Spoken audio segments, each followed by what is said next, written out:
I'm going to read a few fragments from this book, Ancient American Poets, some in Nahuatl, which was the language of the Aztecs, and Yucatec Mayan. So I'll start by reading a poem called In Shochin Kwawi, called Flower Tree, by Nezor Coyote, who was really the greatest poet of ancient Mexico. And this is just a fragment out of it. Begin the song in pleasure, singer, enjoy, give pleasure to all, even to life-giver, Yeo, Awahai, Awaya. Delight, for life-giver adorns us. All the flower bracelets, your flowers are dancing. Our songs are strewn in this jewel house, this golden house. The flower tree grows and shakes, already it scatters. The quetzal breathes honey, the golden flamingo breathes honey, Awaya, Awaya.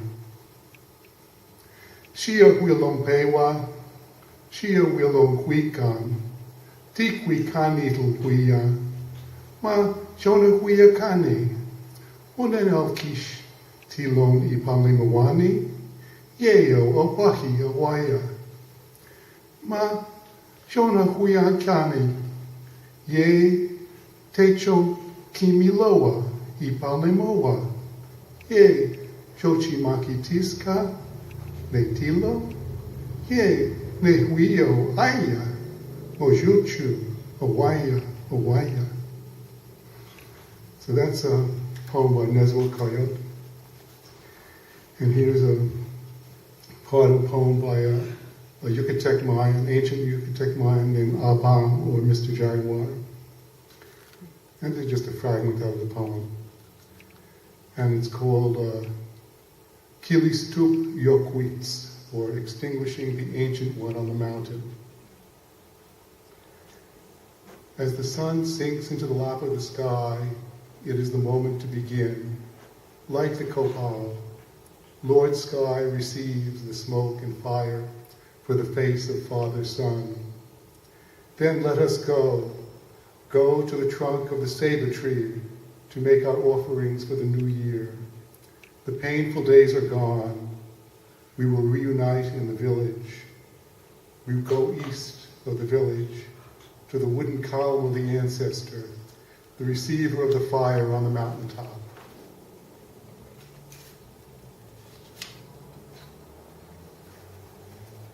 Bring all new things, throw away all the old.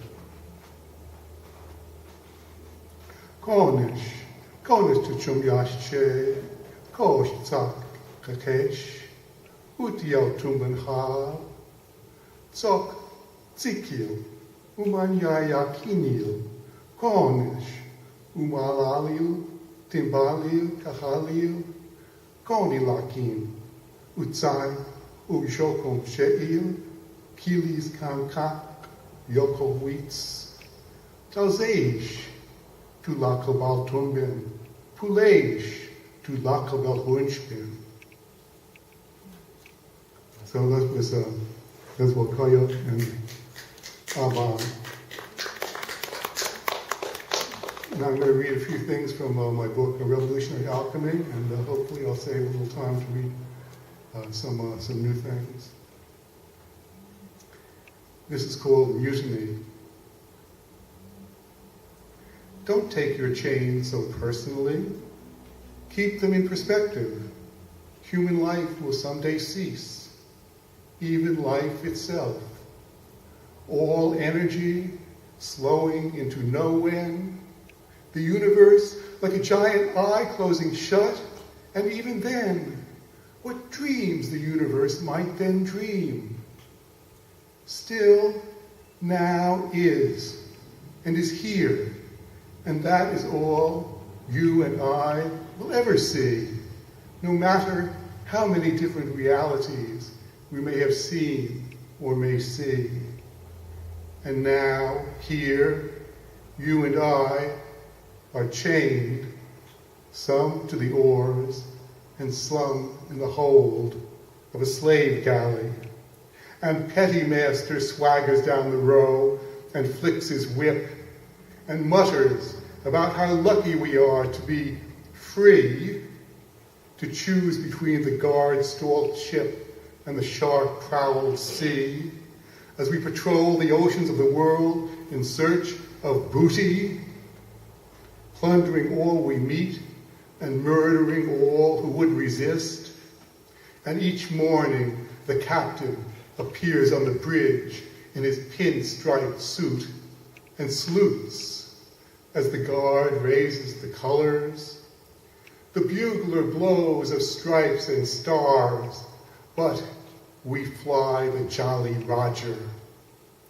And you and I, poor slaves in the scheme of all that exists, what can we do but salute when we're told, pull our oars, remember, be, and persist until the world somehow works through this pain to some better eventually? But deep down, we all know we'll never reach shore until we mutiny.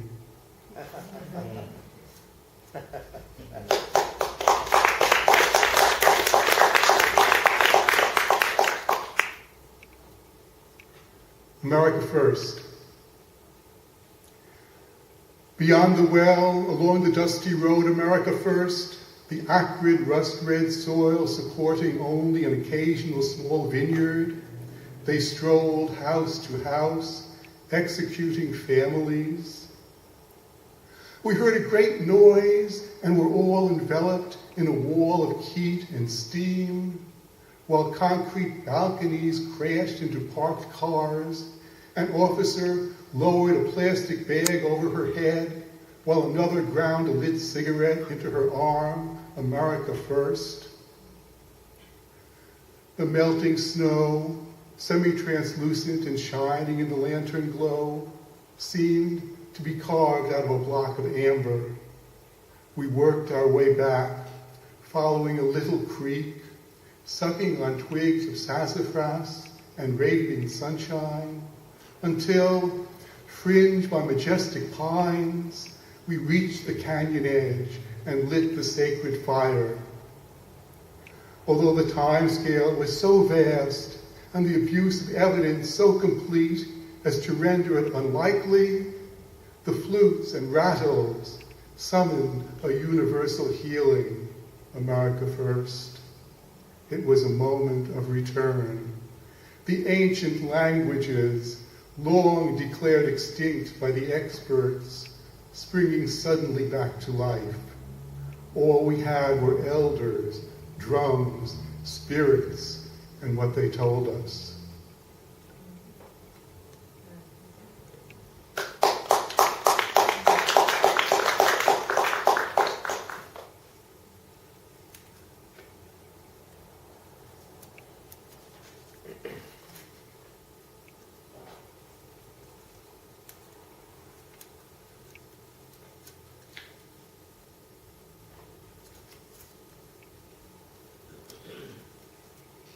American Overturn.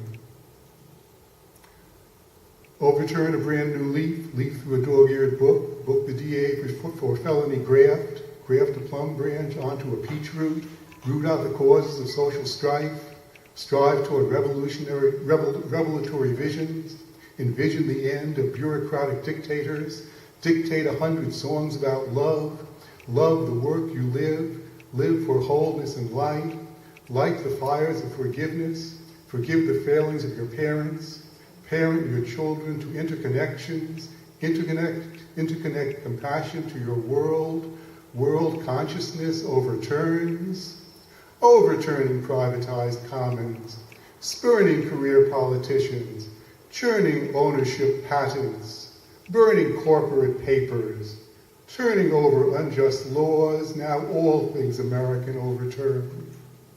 Seamstresses unravel socks, carpenters nail their hammers, omelets flip themselves over, houses balance on their roof ridges, tree roots stretch into the air, cumulus clouds billow into backyards, senior execs pull each other's comb-overs, FBI agents bug each other's phones, peace officers club each other over the head, incumbent office holders change their names, the president's cabinet put on false mustaches, Chamber of Commerce stuffs a brown paper bag, Secretary of the Interior hides in the closet, head of the SEC slips through the airport in drag, board chairmen arrive in the Cayman Islands, all the payoffs of all the corporate lobbyists can't buy a jelly sandwich, citizens declare the two-party system under arrest for impersonating democracy, overturning privatized commons, spurning career politicians, churning ownership patents, burning corporate papers, turning over unjust laws. Now all things American overturn.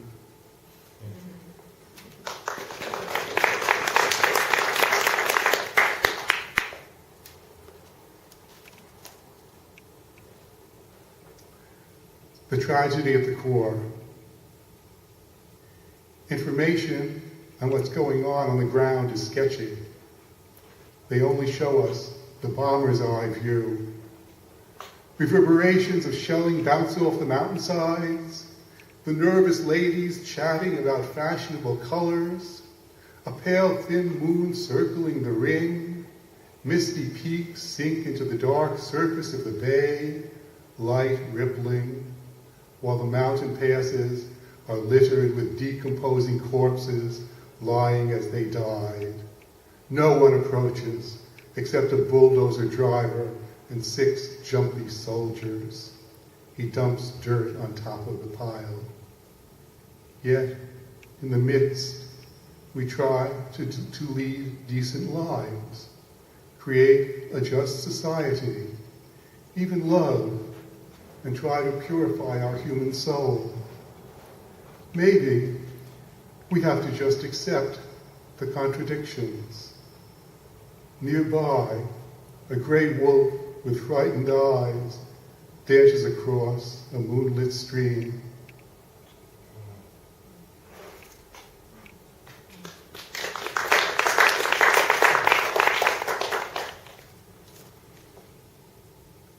A row of hills.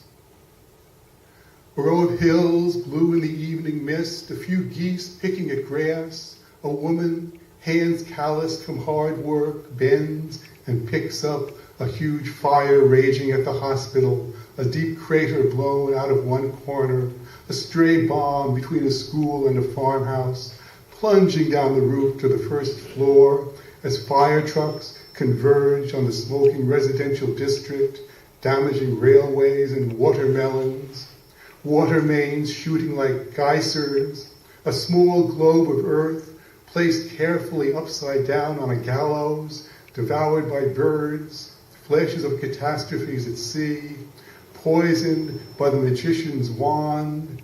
We seem to be imprisoned in some cage these bleak winter days, lilac hues in the evening sky, like a field of young tomatoes, inexpressibly pure. Dew appears in the grass, a sow with a litter of sucklings in the twilight of that deep shadowy elm. How much light there is in darkness.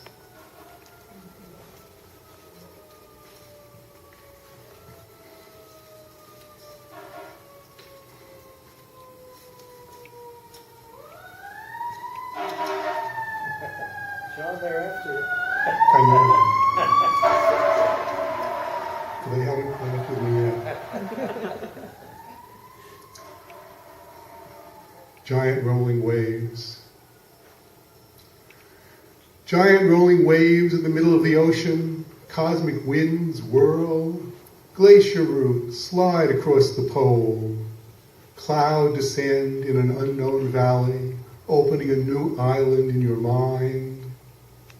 Herd of elk sniffing asbestos factory, broken teeth bounce in the gutter, crosshairs following candidate, knock on your door at 4 a.m., confiscating corporate inventory, draining swamp around stock market, National Guard joining strikers, The politicians' last swindle.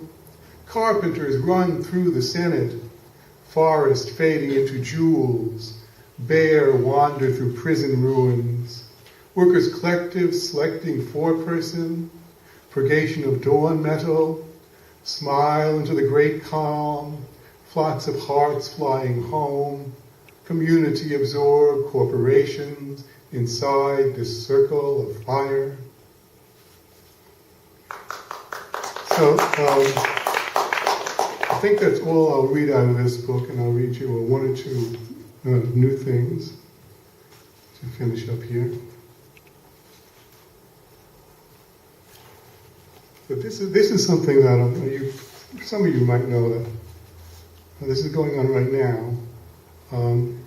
The longest lasting civil war in the Western Hemisphere, maybe in the world, is in Colombia. It's been going on for over 50 years. And there are peace negotiations going on in Havana, Cuba right now to try to end it. And so this is called The Road Home, and it's for the Colombian peace process. Drums marching down my block, musical glory in the thin martial air, friends eagerly joining, singing, truth is on our side, how can we fail? Yet no one but death won the war. A small boy confronted by destitution alongside opulence, a little girl confronted by injustice, debasement, abuse, that her family, ordinary people, suffer every day, thinks, there must be some mistake. The world can't permit this. Who's to blame?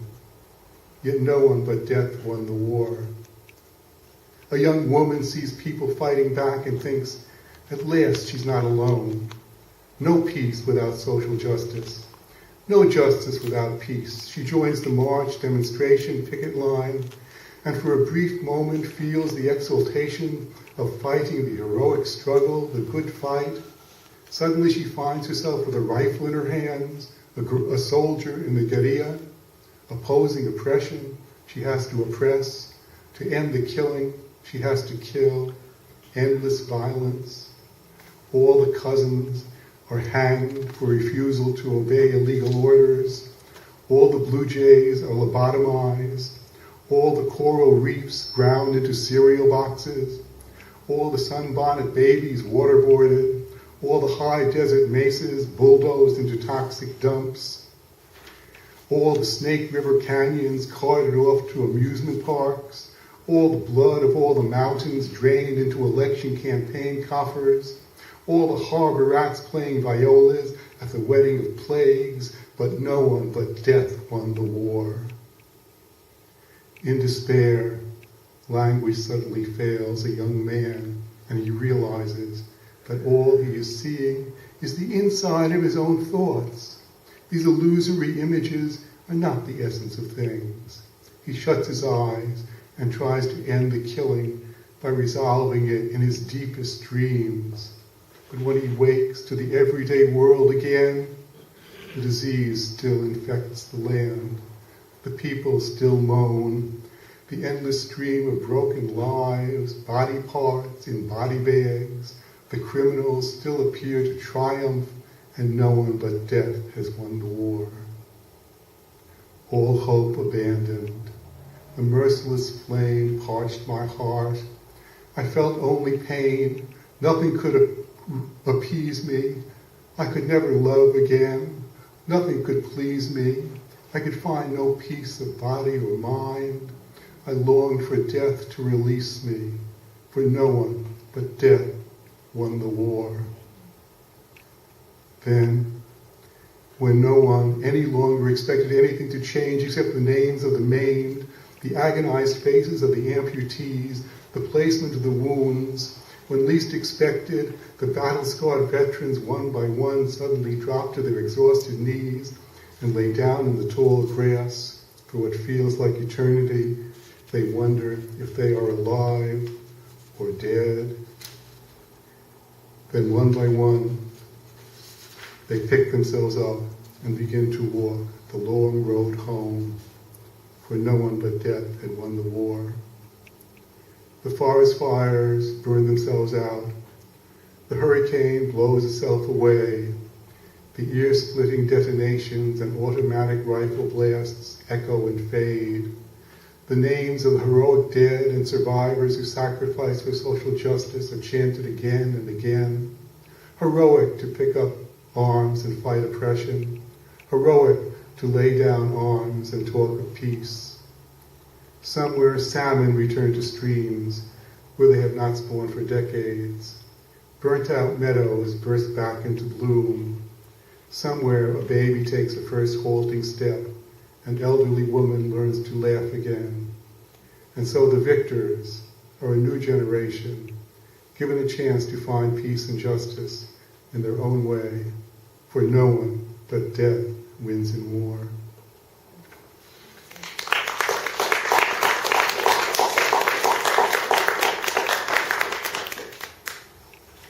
And I'm going to finish with a poem that I'm reading here for the first time, which I actually wrote for there was a march about a month ago called the March Against Monsanto.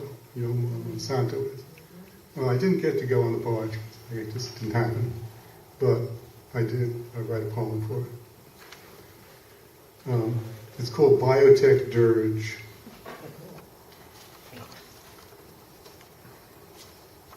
And talk about Jack Foley having other voices come into you. That's, as a poet, you have to be open to a lot of voices. So this is a voice that came into me for this poem.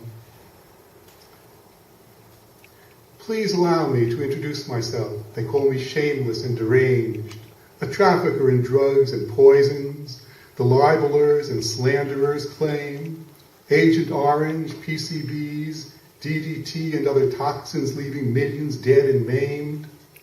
But if that happened at all, and I categorically deny it, that was long decades ago. And today, any possible hint of past infamy absolved, I emerge renewed, without blemish or blame. My good works anoint me, my conscience cleansed, I proudly display, I loudly proclaim my corporate logo. Monsanto is my name. Largest agrochemical corporation on this sweet planet. Monsanto. Better solutions are our aim. Sustainable farming, improving lives, working for a better tomorrow, equipping growers with stronger seeds, cutting-edge bioengineered technology guaranteed to grow more nutritious crops to feed the ever-expanding world population, preserve our natural resources, protect our precious environment, fight hunger, enhance nutrition, provide economic benefits to everyone through genetically modified high-yield crops, patented innovations, bringing to fruition Monsanto's elaborated solution to world poverty, for only the aggregate carnage of Monsanto biotechnological bondage, blah, blah, blah, can feed this hungry planet, la-di-da, and other such like verbiage and sleep like garbage, ba, ba, ba, ba, ba, ba. So honor the likes of me with yet another philanthropic award. Raise your glass to the world agri-banking system. Drink a toast to the chemical arms industry. Refill your cup one more time as you enter the 8th circle, my turf as peddler of morbid food destinies. Hold it high, a brimful of brimstone, scarf it down for my whole sulfur crew. Bottoms up, drain your dregs, a toast to all deadly addictions, my best pesticide, my herbicidal brew. For I am CEO of the Global League of False Prophets. My only goal, obscener profits. My only moral, executive salaries.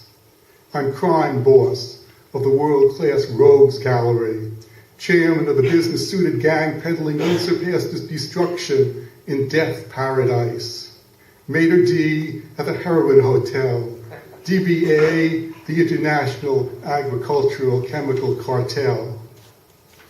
My gang includes DuPont, Dow, Syngenta, BASF, Bayer, but the largest, most powerful, the ringleader, is me, Monsanto. My gambit is to dominate and control the world food system. My vision is a future I foresee with farmers everywhere dependent on my agrochemicals and consumers with just one simple choice in food. It's either me or me. So bend your ear, for here's a secret of how I do it. By inserting foreign genes into plant genomes, I bioengineered food plants to produce their own pesticide, building toxins into their very tissues. So the poison can't be washed off by rain or in your sink before you eat it. And I patent my GM seeds so farmers can't save them year to year, but each season must buy new seeds from me and only me. Then, through the special magic that only patented reproduction can do, my pollen from my plants blows into their neighbor farmers' fields, and suddenly I own their neighbors' crops too. Meanwhile, my chemicals destroy the crop's natural immune systems, retarding their nutrient absorption, while superbugs and superweeds evolve, resistant to my best approaches, immune to my pesticide, immune to my herbicide. But I don't care, because that only means that farmers must use more of my chemicals in stronger doses. The irony is delicious. My toxin sales increase each year, while the crops become increasingly more toxic and less nutritious. My favorite pawns are third world countries, Asia, Africa, Latin America, but any place farmers need my help will do. Addicting poor farmers to my seeds, genetically modified to need my chemical fertilizer and withstand spraying of my pesticide and herbicide too, which have the side benefit of poisoning the soil a little more each day.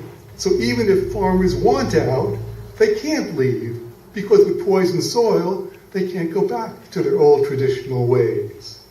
Thus, I indenture farmers to my complete magic seed system. I and my philanthropic banker friends, who have the wisdom to expend the poor farmers' credit, which they must pay back at harvest, of course with interest, and if their crops happen to fail, and who's to blame but themselves, we foreclose on their house and land and drag the poor fools to jail. In India alone, I've driven tens of thousands of small farmers to suicide. They die most conveniently by drinking my pesticide and herbicide.